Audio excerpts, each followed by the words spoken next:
Meminta waktu sebentar Pak, untuk ini saya ada tugas untuk mewawancarai kepala sekolah. Kebetulan ini tentang bagaimana cara mengidentifikasi kasus-kasus dan caranya pimpinan untuk mengambil keputusan. Gitu Pak Nanang. Baik Pak Nanang, untuk yang pertama Pak, dimanapun lembaganya pasti kan banyak kasus-kasus ya Pak ya, baik itu yang merupakan kasus dilema etika, artinya kasus-kasus yang bertentangan antara benar dan benar. Kemudian ada kasus lagi yang bujukan moral, jadi antara benar dan salah gitu. Kalau menurut saya yang lebih sulit mengambil keputusannya itu ketika di dalam kasus dilema etika. Nah Pak Nanang, bagaimana sih selama ini Pak Nanang dalam mengambil keputusan di sekolah terkait tentang kasus-kasus yang dimana ada dua kepentingan di situ yang sama-sama benar? Misalnya saja begini Pak Nanang, ada kasusnya guru yang sering izin karena untuk kepentingan keluarga, izin sakit dan lain sebagainya. Gimana Pak Nanang caranya? Jadi yang pertama, untuk kasus-kasus teman-teman guru itu kami panggil secara pribadi, tidak bisa disampaikan secara umum karena itu masalah privasi masing-masing guru. Jadi kita ajak bicara di ruangan sini supaya tidak diketahui oleh orang teman-teman yang lain, karena itu privasi masing-masing kan ya. Jadi bagaimana solusinya, itu tanya latar belakangnya bisa jadi, kemudian masalah etika itu bagaimana kalau kita sharing tentang moral itu, jadi sharing lah gampangnya, tidak menuduh, tidak memvonis, tidak ya, tetapi bagaimana berbicara hati ke hati gitu. Karena kan memang terkadang tidak sama situasi di sekolah dengan situasi di keluarga atau di lingkungannya sendiri. Oke, baik Pak. Berarti apa langkah-langkah atau prosedur yang biasanya Pak Nanang lakukan ketika mendapatkan kasus yang seperti tadi itu Pak? Yang pertama, kami juga mendengar informasi dari teman-teman guru tentunya, bagaimana sifat dari orang ini, kemudian tingkah laku orang ini dari teman-teman. Kemudian setelah itu kami analisa, lihat karakternya orang itu seperti apa, kemudian kita analisa bagaimana pendekatannya, bagaimana kita cara berkomunikasinya, kemudian bagaimana kita solusinya, seperti itu. Oh, gitu ya Pak ya. Jadi dari teman-teman dulu ditanya, kemudian Pak Nanang sendiri menganalisa sendiri, kira-kira benar tidak karakternya seperti itu. Kemudian ada lagi satu, bertanya kepada teman di sini, wakil ya, wakil kami anggap sebagai sesepuhnya di sini karena yang menguasai medan, kami panggil dulu sebelumnya. Andaikan ya, betul, bagaimana kira-kira kalau saya memanggil orang itu untuk ini dan itu, untuk pendekatan dan sebagainya, untuk solusi dan sebagainya, begitu. Dalam menghadapi kasus-kasus yang demikian kan sangat mungkin terjadi ya Pak ya, dimanapun itu. Apa sih yang menjadi tantangan ketika Pak Nanang mengambil sebuah keputusan terkait hal-hal yang berkaitan dengan dilema etika? Seperti tadi kasus guru. Memang itu tantangan dari pimpinan ya. Karena apa? Kalau kita ingin pembinaan yang sesungguhnya kepada teman-teman yang punya sesuatu kelemahan semacam itu memang tantangan, termasuk keberanian karakter kepala sekolah, keberanian pimpinan untuk menyampaikan hal yang baik. Memang kalau menyampaikan hal baik itu memang seperti beban, tapi karena kita harus memberanikan diri untuk menyampaikan itu, pahit pun apapun kita sampaikan. Jadi tantangannya itu datang dari Bapak sendiri atau yang dari luar? Dari diri sendiri. Itu tantangan yang paling berat itu, ya apa iso ndak aku, gitu loh maksudnya. Gitu ya, bisa ndak diterima dan sebagainya, seperti itu. Baik. Jadi tantangannya yang saya tangkap di sini, tantangan yang dihadapi oleh Pak Nanang ketika mengambil keputusan yaitu terkait dengan diri sendiri ya Pak ya. Betul. Apakah keputusan itu nanti bisa diterima Ya. oleh pihak lain Betul, gitu ya Pak ya. ya. Yang pastinya nanti itu keputusan yang diambil sebisa mungkin tidak merugikan salah satu pihak. Merugikan, tidak membuat gejolak dan sebagainya. Betul. Kalau Pak Nanang misalnya sekarang nanti ada tugas ada kasus yang seperti tadi. Ketika Pak Nanang mau mengambil keputusan, apakah Pak Nanang itu mengambil keputusan saat itu juga atau Pak Nanang masih membutuhkan waktu untuk menentukan keputusan yang akan Bapak ambil? Melihat kasusnya. Kalau kasus itu misalkan harus ditangani langsung, itu maka langsung kita panggil. Tetapi kalau kasusnya itu butuh beberapa proses, artinya itu Penanganan khusus ya, Pak? betul, itu butuh waktu. Jadi kita akumulasi data, kemudian kita akumulasi apa saja yang menjadi etika yang dilanggar itu. Jadi itu kita sampaikan. Jadi ketika mengambil keputusan bisa jadi diputuskan pada waktu itu ya, juga, tapi ada kalanya juga harus ada waktu untuk mengambil keputusan itu. Cuman Dilihat kalau dari- sifatnya pribadi semacam itu ya memang harus pendekatan khusus memang. Jadi tidak berarti di tempat umum kita sampaikan ya. Iya, Pak. Karena etika privasi masing-masing. Ya, Jadi harus berarti dilihat dari kasus apa yang betul, dialami gitu betul. ya Pak. Baik. Kalau begitu adakah faktor-faktor atau rekan atau teman atau orang lain yang bisa membantu Pak Nanang ketika mengambil sebuah keputusan? Semua itu ada juga teman-teman yang bisa. Kami tidak mengesampingkan kemampuan teman-teman juga. Artinya manakala kita membuat keputusan, tetap pertimbangan teman-teman tetap kami harapkan.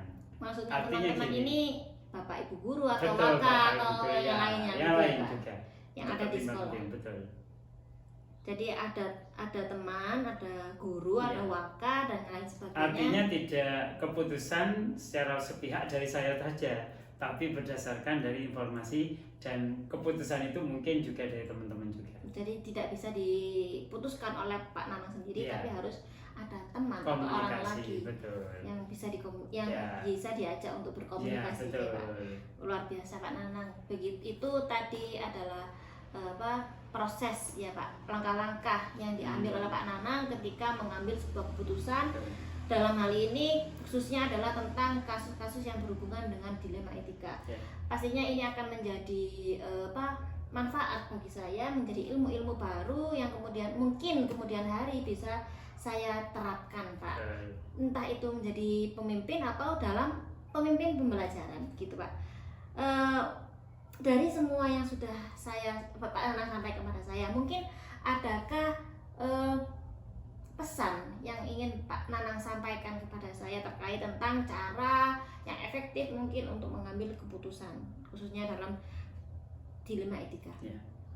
Saya cuma menyarankan kepada teman-teman itu bersifatlah dewasa, bagaimana Dewasa, ya, Pak. menyampaikan secara bijaksana, kemudian dengan bahasa yang santun. Jangan sampai apa yang kita putuskan itu menyebabkan perasaan dendam. Jadi harus kita itu menyampaikan secara hati ke hati sehingga mereka menerima itu dengan baik, dengan menerima apa adanya. Entah itu melihat dari usia, tapi mereka itu supaya bisa melihat isi bukan dari faktor senior atau juniornya. Oh iya Pak. Jadi isinya. Pesannya Pak Nanang buat saya, nanti kalau mengambil keputusan berpikirlah secara dewasa, Betul. kemudian bijaksana, menggunakan bahasa yang santun, kemudian sehingga apa yang sudah disampaikan tidak sampai membuat orang itu menjadi tersinggung Betul. ya, apalagi sampai dendam. Kemudian sehingga yang kita sampaikan, keputusan yang disampaikan itu bisa diterima oleh semua Betul. pihak Ya. gitu ya Pak. Terima kasih Pak Nanang atas Sudah. waktunya. Mohon maaf sudah mengganggu. Monggo saya lanjutkan kembali ya Pak Nanang. Terima kasih. Assalamualaikum warahmatullahi wabarakatuh. warahmatullahi wabarakatuh.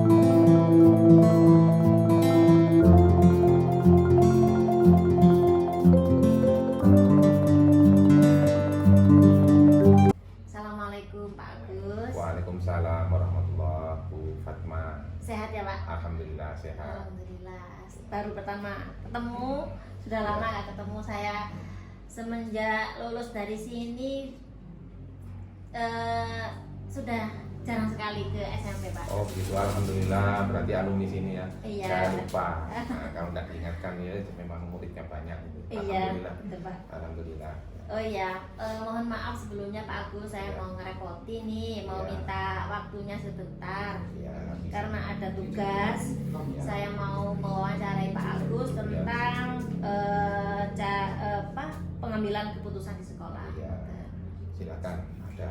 Ini Pak, terkait kasus-kasus yang terjadi di sekolah yang merupakan kasus yang tentang dilema etika dan rujukan moral ini, Pak. Iya, iya.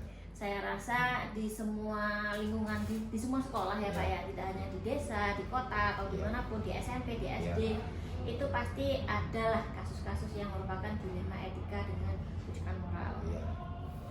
Yang ingin saya ketahui ini dari Pak Agus, Iya. bagaimana sih selama ini Pak Agus dapat mengidentifikasi kasus-kasus yang merupakan dilema etika dan rujukan moral. Kalau dilema etika kan yang benar dan yang benar ya Pak ya, Iya. kemudian itu yang menurut saya agak sulit untuk mengambil keputusannya. Tapi kalau merupakan yang kasus rujukan moral itu akan lebih mudah mengambil Iya. keputusannya karena kan sudah jelas gitu, Iya. Pak, ada benar dan ada salah. Iya. Monggo, bagaimana Pak Agus? Ya, jadi memang selama pengalaman saya menjadi pimpinan yang sampai saat ini sudah pernah memimpin di 3 lembaga. Oh iya Pak. Kasus-kasus itu pasti ada, baik terkait dengan guru, kasus yang terkait dengan lingkungan masyarakat, terkait dengan siswa. Nah, selama ini saya identifikasi memang ada kasus yang terkait dengan dilema etika, ada juga kasus yang terkait dengan rujukan moral. Memang yang menjadi tantangan bagi seorang pemimpin itu ketika menghadapi kasus yang merupakan dilema etika, karena semuanya benar. Contoh misalnya dari sekian pengalaman saya, ada 2 atau 3 orang guru yang ingin mutasi dengan alasan rumahnya jauh, ada yang alasan keluarganya tidak bisa ditinggal, ada yang alasan karena orang tuanya sakit, tidak ada yang menjaga. Nah, itu beberapa yang saya identifikasi, termasuk juga kasus kebutuhan siswa, karena siswa itu punya bakat dan minat yang berbeda-beda, ada yang menonjol. Nah, ini bakat yang menonjol ini rata-rata orang tuanya yang paham itu mereka ingin lebih fokus mengembangkan bakat minat anaknya, Iya Pak. daripada mengejar istilahnya akademisnya. Iya, Kak. Ya, seperti itu. Ya, terus misalnya nih Pak ya, Iya. itu yang Pak Agus tadi ceritakan. Iya. Misalnya ada kasus lain, misalnya Pak, ada siswa Iya. yang selama di pembelajaran itu sering ngantuk, Iya. kemudian tidak fokus di pembelajaran Iya. karena di rumah, di lingkungan keluarganya itu ternyata kalau malam, setelah sekolah itu masih membantu orang tuanya, Iya. misalnya gitu, sehingga membuat anak itu nilainya Iya. di bawah, Iya. kemudian harus tidak naik kelas misalnya, diasumsikan tidak naik kelas. Bagaimana Pak Agus ini caranya untuk mengambil keputusan untuk hal-hal yang seperti itu, kan karena sama-sama mengandung nilai itu Pak ya, di rumah ada nilainya, di Iya. sekolah juga ada nilainya. Ya, memang sebagai seorang pemimpin ini harus pandai mengambil keputusan yang dilematis seperti itu. Tidak semua guru paham tentang bagaimana memberikan pembelajaran kepada siswa, dan tidak semua guru paham karakteristik siswa peserta didiknya. Iya. Nah, seorang pemimpin harus bisa memberikan pemahaman bahwasanya masing-masing peserta didik itu mempunyai karakteristik, mempunyai latar belakang yang berbeda. Ketika menghadapi siswa yang seperti itu tadi, maka kita harus mengumpulkan guru yang mengajar di situ. Sebagai kepala sekolah sebenarnya tidak harus terjun langsung, tapi bisa mengarahkan. Di situ ada guru BK, ada wali kelas, ada guru mata pelajaran. Ketika memang keluhan dari semua guru atau rata-rata guru mata pelajaran itu menyampaikan hal yang serupa, bahwasanya ada siswa A misalnya ketika di dalam kelas dia sering ngantuk atau tidak fokus, dengan ada laporan bahwa sebenarnya siswa tersebut di rumah ada kegiatan yang kita selama ini mungkin ada yang tahu, ada yang tidak tahu. Nah itu sebenarnya sama-sama mengandung nilai bagus. Di satu sisi sikap moral anak tersebut sebenarnya bagus, dia punya tanggung jawab untuk membantu orang tuanya. Di sisi lain juga dia punya tanggung jawab untuk menyelesaikan sekolah. Nah, ini kita berikan pemahaman kepada guru bahwa anak tersebut harus ada istilahnya perlakuan khusus sehingga kedua-duanya tercapai, tidak sampai putus sekolah. Iya Pak, berarti harus ada perlakuan khusus ya Pak Harus ya ada pada perlakuan anak khusus. tersebut, karena Iya. tidak semua guru bisa memahami Betul. kondisi siswa tadi itu, Iya. di rumahnya bagaimana, Iya. taunya di sekolah ngantuk itu saja ya Pak ya. betul. Jadi itu apa termasuk langkah-langkah atau prosedur yang Bapak lakukan ketika mendapatkan kasus yang seperti itu? Iya, memang rata-rata kalau kasus yang berkaitan dengan siswa itu saya kira hampir semua lembaga itu ada seperti itu. Memang harus seperti itu. Ini namanya anak yang memiliki kebutuhan khusus. Karena anak yang memiliki kebutuhan khusus itu tidak hanya kasat mata ketika kita bisa melihat misalnya dia adalah anak yang disabilitas ya. Tapi dari segi kejiwaan, dari segi psikologisnya ini juga dia sebenarnya memiliki kebutuhan khusus. Oh iya, Ya. betul. Dalam menghadapi kasus-kasus yang demikian ini Pak, Ya. kira-kira Pak Agus ini apakah memiliki tantangan Ya. dalam menjalankan keputusannya itu Pak, mengambil keputusan? Ya, pasti. Karena tidak semua guru itu bisa mudah memahami apa yang saya sampaikan atau Ya. kebijakan dari pemerintah. Di sisi lain, guru itu merasa bahwa dia punya tanggung jawab untuk menyampaikan hal-hal yang terkait akademis. Ya. Di sisi lain, secara komprehensif, sekolah itu harus mengembangkan potensi yang dimiliki. Nah, salah satu potensi yang jarang menjadi fokus guru itu adalah bagaimana siswa memiliki rasa empati, Betul. rasa simpati terhadap lingkungan, terhadap keluarga. Nah, siswa yang seperti kasus yang ini tadi, ketika di rumahnya sebenarnya dia itu anak yang rajin, yang patuh kepada orang tua, sebenarnya anak ini memiliki kelebihan yang tidak dimiliki atau belum tentu dimiliki oleh teman-temannya yang lain. Ini harus kita kembangkan juga. Iya. Nah, ini perlu diberikan pemahaman kepada guru. Jadi, siswa itu ketika kita mengalami hal yang seperti ini, seorang guru, seorang pimpinan, siapapun, ini harus bisa melihat bahwasanya manusia ini diciptakan berbeda, Iya, betul. tidak sama, harus dikembangkan sesuai dengan perbedaan yang dimiliki, seperti itu. Nah, ini Pak, kalau tadi itu kan tidak semua guru Iya. bisa memahami. Iya. Kemudian ketika Bapak diharapkan pada situasi itu, Mhm. misalnya pada saat rapat pleno kenaikan Iya, kelas, kemudian betul. ada anak itu bermasalah. Iya, Dalam mengambil keputusan, iya. Pak Agus itu akan mengambil keputusan secara langsung atau memiliki waktu lain untuk memutuskan Siswa tersebut Iya, misalnya harus naik naik atau atau tidak. tidak, ya. Tentunya sekolah punya tim ya, punya mitra. Di internal sekolah itu ada unsur pimpinan. Kalau di SMP itu kan ada wakil kepala sekolah, ada urusan kurikulum, ada urusan sarana prasarana, hubungan masyarakat, kemudian di sisi lain ada komite sekolah. Ketika rapat kenaikan kelas, itu pun tidak keputusan itu diambil oleh kepala sekolah, tapi kita minta masukan dari semua unsur yang ada. Kalau terkait dengan rapat kenaikan kelas, maka di situ ada wali kelas. Yang pertama sebagai penanggung jawab. Kemudian ada ketika ada masalah-masalah yang besar yang tidak bisa diselesaikan oleh wali kelas, ada guru bimbingan konseling. Nah, di dalam rapat itu saya harus mendengar semua, baik dari guru mata pelajaran, dari wali kelasnya, kemudian dari guru bimbingan konseling, sehingga informasi yang lengkap itu insya Allah nanti bisa merupakan dasar untuk bisa mengambil keputusan Iya. naik atau tidak naik. Iya. Seperti itu. Itu ya Pak ya. Ya. Nah, apa sih tantangannya? Oh Iya. ya, entar sudah ya Pak ya. Iya. Adakah faktor-faktor atau teman atau Iya. rekan yang bisa membantu Anda, yang Iya. bisa membantu Pak Agus dalam mengambil keputusan? Ya pasti kalau kepala sekolah yang sudah berpengalaman, artinya sudah menjabat itu sudah paling tidak lebih dari 1 periode ya. Seperti saya sudah 6 tahun ini, tentunya banyak teman yang bisa kita pakai untuk istilahnya curhat. Ketika ada masalah seperti ini, kalau di tempat Bapak kepala sekolah A seperti apa, Iya. kepala sekolah B seperti apa, itu.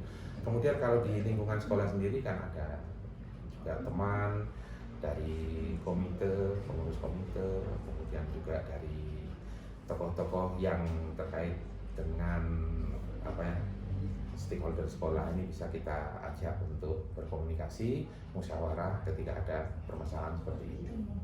Iya Pak Agus. Ya, Banyak sekali ilmu yang saya dapatkan dari Pak Agus selama sesi wawancara ini. ya, Pastinya itu akan menjadi manfaat buat saya ya, ke insya depannya. Allah, ya. Nah ini terakhir Pak Agus. Iya. Ya, terakhir kira-kira adakah pesan yang bisa Pak Agus berikan kepada saya Ya. untuk dijadikan sebagai landasan lah, sebagai pedoman dalam menjalankan atau mengambil keputusan di kemudian hari, baik itu ya minimal sebagai pemimpin pembelajaran gitu, Pak. Ya, terima kasih. Saran saya gini kepada teman-teman semua, baik di guru penggerak maupun yang lain, sebagai calon-calon pemimpin, ketika ada permasalahan, terutama yang terkait dengan dilema etika, Iya. ini kita tidak boleh memutuskan dengan tergesa-gesa. Jadi harus difikirkan semua faktor yang mempengaruhi permasalahan tersebut, semua faktor yang bisa mendukung solusi untuk menyelesaikan permasalahan tersebut. Intinya, seorang pemimpin dalam mengambil kebijakan itu tidak boleh gegabah, Betul. harus bijaksana, harus dilakukan dengan pikiran yang jernih, dalam suasana yang dingin, sehingga keputusannya, kebijakannya itu merupakan kebijakan yang bisa diterima oleh kedua belah pihak, seperti itu. Iya Pak, luar biasa sekali. Terima kasih Pak Agus waktunya. Ya, Mohon sama-sama. maaf kalau saya mengganggu. Ya. Sudah minta waktunya untuk Pak Agus Ya, wawancara kepada sama-sama. saya. Ya, Terima sama-sama. kasih. Assalamualaikum warahmatullahi wabarakatuh. Waalaikumsalam warahmatullahi wabarakatuh. Sukses selalu. Iya, Pak.